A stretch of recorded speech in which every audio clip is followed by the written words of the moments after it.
नमस्कार।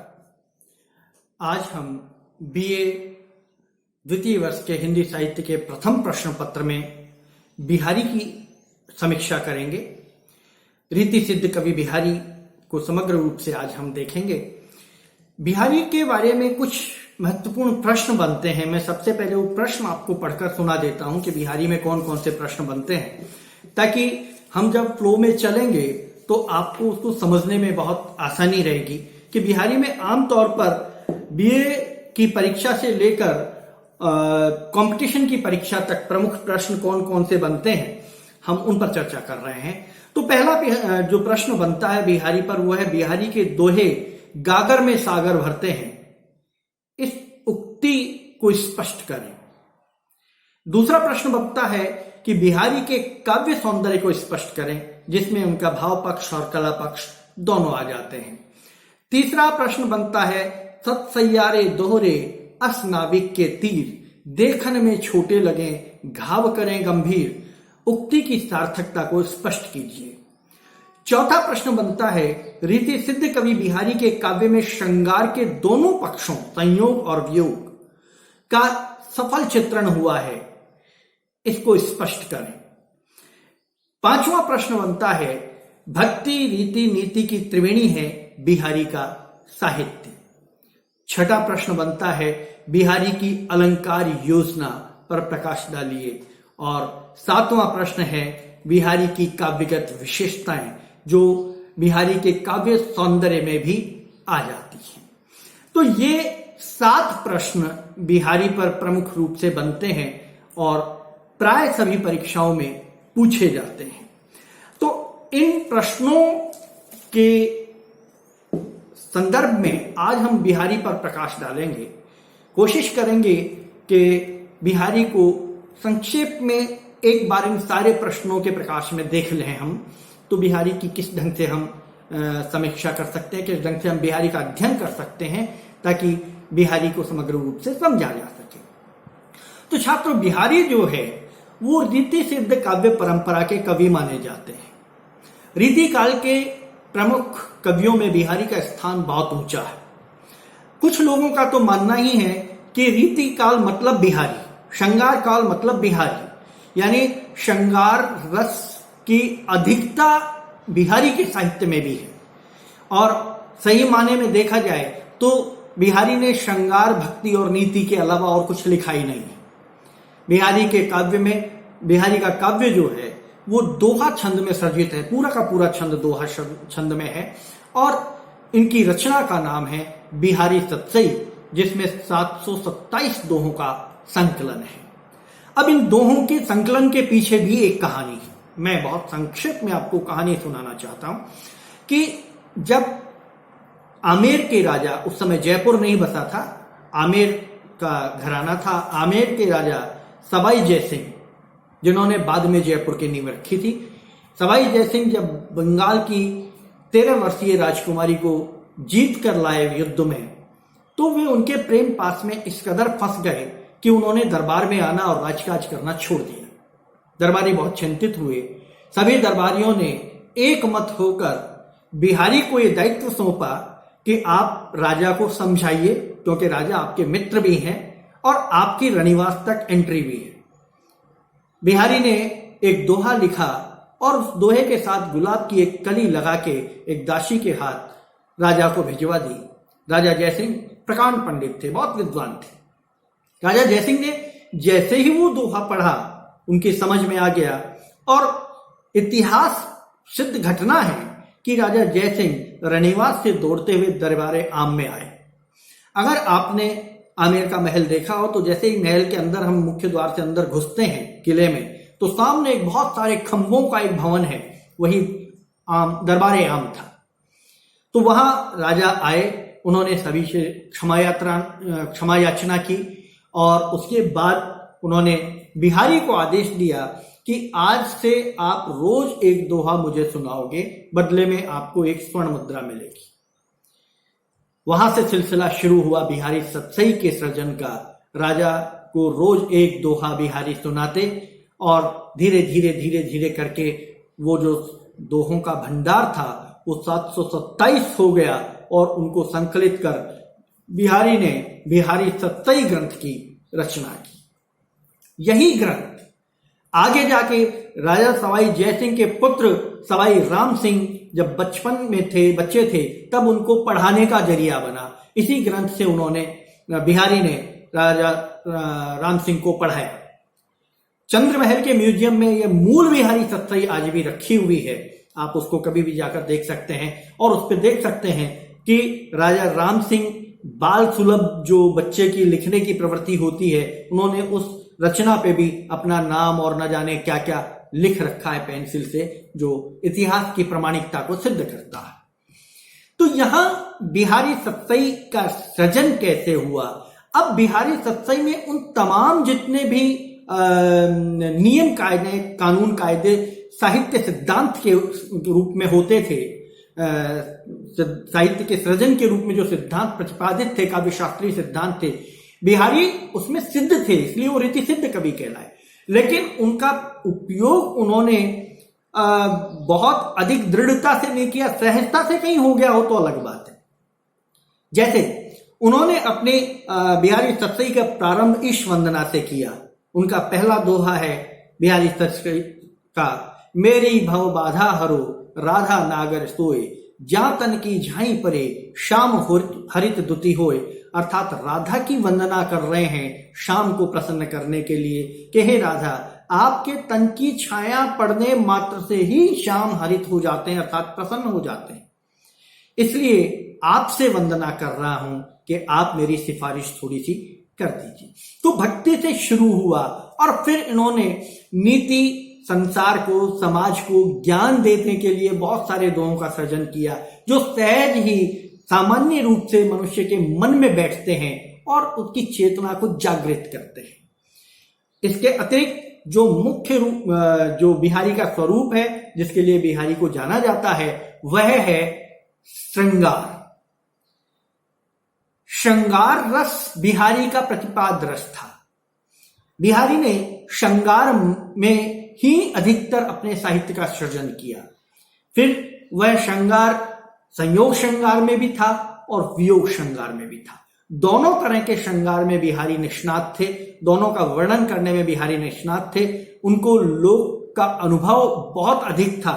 वे अपने प्रभावशाली व्यक्तित्व और प्रभावशाली भाषा के माध्यम से अपनी बात को जन सामान्य तक पहुंचाने में समर्थ थे।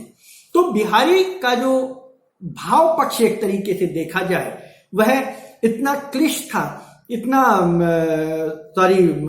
जिसको कहना चाहिए कि सापेक्ष था कि सामने वाले की सहज ही समझ में आ जाता था। जैसा मैंने अभी आपको बताया, नहीं पराग नहीं मधुर मधु को पढ़कर ही सवाई राजा जयसिंह को अपनी गलती याद आ गई और वो तुरंत राजकार में लीन हो गए।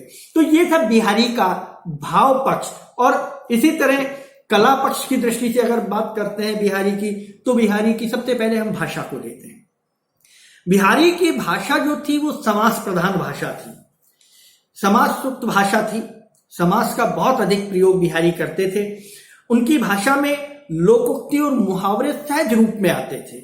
उनको प्रयास नहीं करना पड़ता था किसी भी चीज के लिए, किसी भी भाषा अपने साहित्य में लोकोक्ति मुहावरों को का प्रयोग करने के लिए सहज रूप में भाव संप्रेषण उनकी भाषा में दिखाई देता था। और यही कारण था कि बिहारी की भाषा प्रवाहमयी थी, बहती थी एक तरह से, कहीं ठहराव बिहारी की भाषा में नहीं था। छंद की अगर हम बात करें तो बिहारी ने केवल दोहा छंद में ही अपना साहित्य लिखा है। ज्यादातर जो इनके बिहारी सत्सई में देखे जाते हैं सारे दोहे हैं। इधर कोई एक दो कोई इन्होंने छंद लिखा हो तो लिखा हो, नहीं तो ज्यादातर तो बिहारी ने दोहे ही लिखे हैं। और दोहों में वे रूपक, उत्प्रेक्षा, उपमा, अतिशयोक्ति, अन्योक्ति आदि अलंकारों का बहुत ढंग से प्रयोग करते हैं, बहुत सही तरीके से सही जगह पर प्रयोग करते हैं। और सांग रूपकों को छोटे छोटे दोहों में आरोपित करने का योजनाबद्ध इनका तरीका है कि किस ढंग से ये रूपकों को अलंकारों के माध्यम से अपने दोहों में प्रस्तुत करते हैं। ये बिहारी के अतिरिक्त और किसी कवि में बहुत कम देखने को मिलता है। उदाहरण के तौर पर मंगल बिंदु सुरंग मुख शशि केसर आड़ गुरु एक नारी लही संग रसमय की लोचन जगत। पूरे ज्योतिष शास्त्र को बिहारी ने इस दोहे में डालकर एक बिंदी जो नारी लगाती है, उस बिंदी के महत्व के साथ नारी के सौंदर्य को जोड़ते हुए ज्योतिष शास्त्र का बखान कर दिया। ये बात स्पष्ट होती है कि बिहारी को ज्योतिष का भी बहुत अच्छा ज्ञान था, जहां वो मंगल, गुरु, शशि, इन सारे ग्रहों का एक साथ वर्णन कर रहे हैं कि सारे ग्रह नारी के सौंदर्य में किस प्रकार सुशोभित होते हैं। ये इनका छंद विधान था, और छंद विधान में अपने छंद में, दोहे में किस तरीके से और अधिक सौंदर्य को उत्पन्न कर सकते थे, ये समाज के माध्यम से बताते थे। इसके बाद आता है बिहारी की अलंकार योजना। बिहारी का जो सौंदर्य है काव्य का, वो अधिकतर उत्प्रेक्षा अलंकार के माध्यम से है। इनके काव्य में सबसे अधिक इस अलंकार का प्रयोग हुआ है। कृष्ण के रूप का वर्णन हो, राधा के रूप का वर्णन हो, नायक के रूप का वर्णन हो, नायिका के रूप का वर्णन हो, भाव आपका भक्ति का दोहा हो या नीति का दोहा हो, इन्होंने उत्प्रेक्षा को ही अधिक रूप से अपने काव्य में स्थान दिया। सोहत ओढ़े पीत पटु श्याम सलोने गात, मनो नीलमणि शैल पर आतप परिव प्रभात। कृष्ण के बदन पर पीतांबर इस प्रकार सुशोभित हो रहा है मानो नीलम के पर्वत पर प्रातःकालीन सूर्य की किरणें पड़ रही हैं। चित्रोपम अलंकारिक सौंदर्य से भरा हुआ रूप विधान बिहारी का इसमें दिखाई देता है, और बिहारी का जो एक तरीके से हृदय स्पर्शी भावों का गुंफन जो इसमें आपको देखने को मिला, वो एक अलग ही तरह का कृष्ण के सौंदर्य को परिभाषित करता है। इसी तरह देखें तो कहलाने एक ही बसत, अहि मयूर मृग बाघ, जगत तपोवन सोकियो, दीरद दाग निदाग। ऋतुवर्णन में बिहारी ने जो ऋतुवर्णन किया है, 12मासी वर्णन जो बिहारी ने किया है, इसमें बसंत के ऋतु में मौसम ग्रीष्म के ऋतु मौसम में, ग्रीष्म ऋतु में इतनी अधिक गर्मी है कि अपनी अपनी शत्रुता को भूलकर क्या नाम है, शेर, मृग, सांप और मयूर, जो चारों एक दूसरे के दुश्मन हैं, एक ही जगह पर शीतल छाया में बैठे हुए हैं, मानो सब समरस हो गए हैं। यहां सबकी पीड़ा एक है, और जब सबकी पीड़ा एक होती है तो सब एक जगह आकर इकट्ठे हो जाते हैं। तो ये बिहारी की अलंकार योजना थी, अलंकार सौंदर्य था। बिहारी बहुत खूबसूरत तरीके से अलंकारों का प्रयोग करते थे, और इन्हीं प्रयोगों के माध्यम से अपने काव्य को वे समृद्ध करते थे। इसके बाद बिहारी का शैली प्रयोग। तो बिहारी, जैसे मैंने पूर्व में आपको कहा कि समाज शैली के बल पर नायक नायिका के विभिन्न चेष्टाओं का इन्होंने चित्रण किया है, और विभिन्न तरीके से छोटे छोटे दोहों के माध्यम से वे नायक नायिका के क्रियाकलापों को प्रस्तुत करते हैं, प्रणय के क्रियाकलापों को प्रस्तुत करते हैं। जैसे बतरस लालच लाल के मुरली धरी लुकाए, सोह करे बोहन हंसी दे देन कहे लट जाए। देखिए कितने सुंदर शब्दों में बिहारी ने, राधा ने कृष्ण की बांसुरी छुपा कर रख ली है, और किस लिए? केवल कृष्ण से बात करने के लालच में, केवल कृष्ण की वाणी सुनने के लालच में। और जब कृष्ण देने के लिए कहते हैं कि राधे मेरी बांसुरी मुझे लौटा दो, तो क्या करती है राधा? सोह करे, सौगंध खाती है, मेरे पास नहीं है तुम्हारी बांसुरी। बोहन हंसे, लेकिन बोहों में मुस्कुराहट है, हंसती है। देन कहे नट जाए, और जब देने की बात आती है तो मना कर देती है कि नहीं दूंगी। प्रेम की, शाश्वत प्रेम की, कैशोर्य प्रेम की, बाल्य प्रेम की बहुत खूबसूरत जो चित्र अंकित किया है बिहारी ने इस दोहे के माध्यम से। ऐसे बहुत सारे चित्र हैं बिहारी के साहित्य में, हम आगे आगे देखते हैं, पढ़ते हैं। तो बिहारी एक ऐसा विषय है, बिहारी एक ऐसा कवि है। मैं अपने बारे में कहता हूं कि तुलसीदास और बिहारी, ये दो कवि पढ़ने और पढ़ाने में आनंद आता है। आप इनकी जितनी गहराई में जाएंगे आपको उतना ही इसमें आनंद आएगा। आप चाहे जैसे इसका अर्थ निकाल लीजिए, आप अपने मन से इसका अर्थ निकाल दीजिए, इतनी संभावनाएं हैं बिहारी के साहित्य में। तो ये शैली थी उनकी बिहारी की कि बहुत कल्पनाओं का बड़ा सुंदर अभिव्यंजन उनके काव्य में हुआ। अलंकृत शैली में वो अपना काव्य लिखते थे। पूर्व में जैसे हमने कहा कि चित्रात्मक शैली के माध्यम से और अलंकार का प्रयोग करते हुए वो अपने साहित्य का निर्माण करते थे। इसके बाद आता है बिहारी की बहुज्ञता। बिहारी जो है वो केवल कवि नहीं थे, जैसा कि अभी मैंने आपको उदाहरण दिया पहले कि बिहारी का ज्योतिष ज्ञान क्या था, जहां मंगल बिंदु सुरंग वाला मैंने आपको दोहा सुनाया था जो बिहारी के ज्योतिष को प्रमाणित करता है। अब बहुत कम शब्दों में बिहारी भावों की अभिव्यंजना करते थे और अपनी बहुज्ञता को प्रस्तुत करते थे, प्रकट करते थे। बिहारी के दोहों में बिहारी का गणितज्ञ स्वरूप, ज्योतिष शास्त्रीय स्वरूप, वैद्यकीय स्वरूप, दर्शन शास्त्रीय स्वरूप, राजनीति का ज्ञान, आखेट का ज्ञान, उनके पौराणिक ज्ञान, उनके मनोवैज्ञानिक ज्ञान, सबके स्पष्ट दर्शन होते हैं। उन्होंने अपने दोहों में इन सारे अपने समग्र ज्ञान को प्रस्तुत करने का प्रयास किया है। तो बिहारी बहुज्ञ थे, बहुत सारा उनको ज्ञान था, हर क्षेत्र का ज्ञान था। जैसे कहत सबे बेंदी दिए अंक 10 गुणों होत, तिये भाल बेंदी दिए अगुणित होत उदोत। ये गणित का सूत्र है कि किसी भी अंक के पीछे अगर आपने एक बिंदी लगा दी तो उस अंक का मूल्य 10 गुना हो जाएगा। 1 के आगे बिंदी लगाओ 10 हो जाएगा, 10 के आगे बिंदी लगाओ 100 हो जाएगा, 100 के आगे बिंदी लगाओ 1000 हो जाएगा, और 1000 के आगे बिंदी लगाओ 10,000 हो जाएगा, और 10,000 के आगे बिंदी लगाओ तो 1 लाख हो जाएगा। 10 गुना अंक बढ़ जाता है।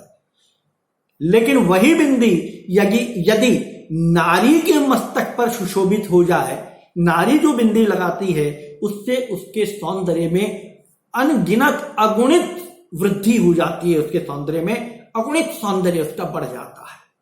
हमारे भारतीय समाज में, हिंदू समाज में नारी की बिंदी का बहुत महत्व है, सुहागिन की बिंदी का बहुत महत्व है कि ये बिंदी जब लगती है तो अगुणित ओज बढ़ता है, और जब बिंदी हटती है तो सारा ओज समाप्त हो जाता है। तो बिहारी ने उसके सौंदर्य की अभिव्यक्ति की है, उसके सौंदर्य को अभिव्यक्त किया है कि किस ढंग से बिंदी का महत्व गणित में भी है और समाज में भी है।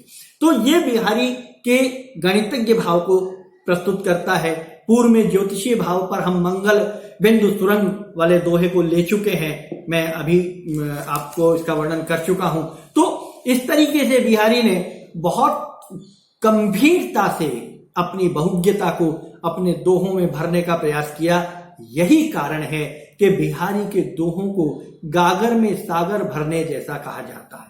छोटे से दोहे में बहुत अधिक गंभीर भाव छुपा होता है, बहुत अधिक भावार्थ उसका होता है, और वो भावार्थ सहज ही किसी भी व्यक्ति को समझाने में बहुत महत्वपूर्ण सहायक सिद्ध होता है।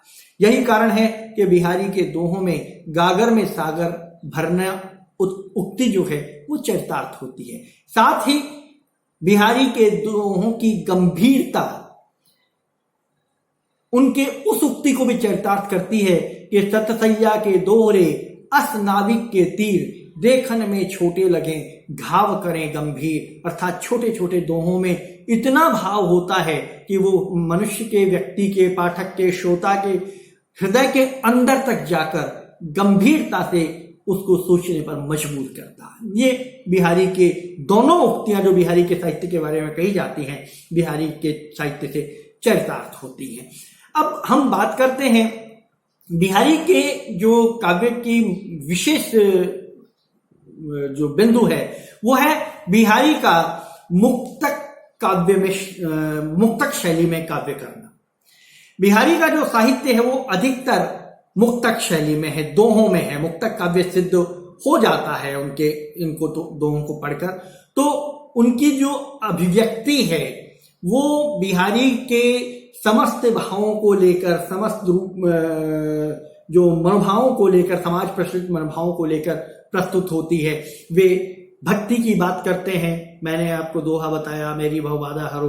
तो वे नीति की बातें करते हैं, कनक कनक ते सो गुणी मादकता अधिकाय, वा खाए बोराए जग वा पाए बोराए देखिए यहाँ पर श्लेष अलंकार का इन्होंने बड़े खूबसूरत शब्दों में प्रयोग किया है और इन्होंने कहा है कि जो है कनक कनक, एक कनक सोना, एक कनक गेहूं, दो कनक का यहाँ पे प्रयोग हुआ है। दोनों का अर्थ अलग अलग है।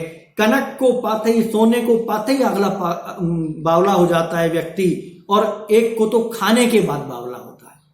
यानी गेहूं को, अन्न को, रोटी को तो खाने के बाद आदमी का जब पेट भरता है तब उसे सारी चीजें सूझती हैं, लेकिन सोना तो अगर प्राप्ति हो जाता है तो ही पागल हो जाता है। तो ये गहनता है उनके भावों की, उनके जो सिद्धांत हैं उनकी भावों की। अति अगाध अति ओथरू नदी कूप सरबाए, सो ताको सागर जहां जाकी प्यास बुझाए।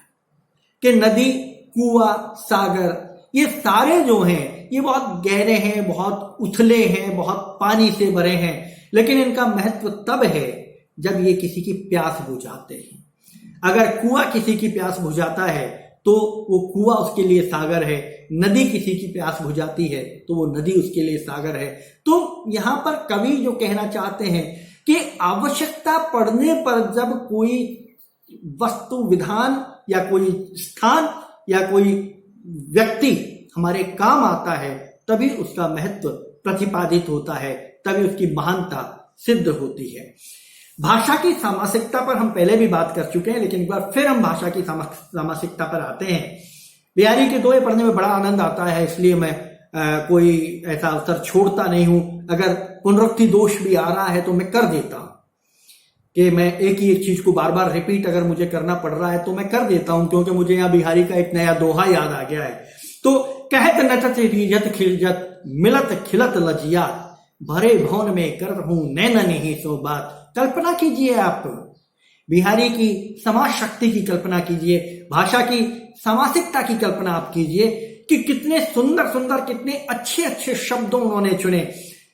और इस दोहे का अर्थ सुनिए, कहत नटत रीझत खिजत मिलत खिलत लजियात, भरे भवन में करत हूं नैन नहीं सो बात। कल्पना कीजिए एक कमरा है, नायक और नायिका दोनों हैं, उनके परिजन भी हैं, लेकिन दोनों इस समय मिल नहीं सकते, बात नहीं कर सकते, तो इशारों में बात होती है, बाहों के संचालनों में बात होती है। और बाहों के संचालन में बिहारी हम जाते हैं, कहत, नायक इशारा कर रहा है बाहों से बुलाने के लिए, नायिका नटत मना कर रही है, रीझत, नायिका के मना करने के अंदाज पर नायक रीझ रहा है, खिजत, नायक के रीझने को देखकर नायिका को खींच उत्पन्न हो रही है, मिलत, फिर दोनों के नेत्र मिलते हैं, खिलत,